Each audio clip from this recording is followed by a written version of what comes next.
Green Pakistan initiative की सहूलतकारी से corporate farming की रफ्तार में तेजी आ गई। ग्रीन पाकिस्तान इनिशिएटिव के ताउन से जदीद कॉरपोरेट फार्मिंग के जरिए गैर आबाद ज़मीनों को काबिल काश्त बनाया जा रहा है। टेक्नो एग्री एंड फूड्स के नुमाइंदे अरसलान अल्लाहवाला के मुताबिक ग्रीन पाकिस्तान इनिशिएटिव की लैंड रिफॉर्म्स के तहत कॉरपोरेट ग्रुप्स को देही मईशत की बहाली में हिस्सा लेने का मौका मिला।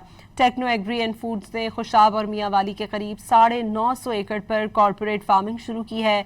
बंजर ज़मीनों को काबिल काश्त बनाकर जदीद ज़रई ममालिक का मुकाबला करना हमारा हदफ है। 260 एकड़ के ब्लॉक में सेंट्रल प्यूट के जरिए रूट ग्रास की काश्त की जा रही है। ग्रीन पाकिस्तान इनिशिएटिव के ताउन से जदीद ज़रई टेक्नोलॉजी और कॉरपोरेट सरमायाकारी से पाकिस्तान में ज़रई तरक्की की नई राहें खुल रही हैं। ग्रीन पाकिस्तान इनिशिएटिव की सहूलतकारी से कॉरपोरेट फार्मिंग की रफ्तार में तेजी आ गई। ग्रीन पाकिस्तान इनिशिएटिव के ताउन से जदीद कॉरपोरेट फार्मिंग के जरिए गैर आबाद ज़मीनों को काबिल काश्त बनाया जा रहा है। टेक्नो एग्री एंड फूड्स के नुमाइंदे अरसलान अल्लाहवाला के मुताबिक ग्रीन पाकिस्तान इनिशिएटिव की लैंड रिफॉर्म्स के तहत कॉरपोरेट ग्रुप्स को देही मईशत की बहाली में हिस्सा लेने का मौका मिला।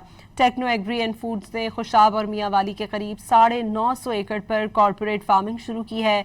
बंजर ज़मीनों को काबिल काश्त बनाकर जदीद ज़रई ममालिक का मुकाबला करना हमारा हदफ है।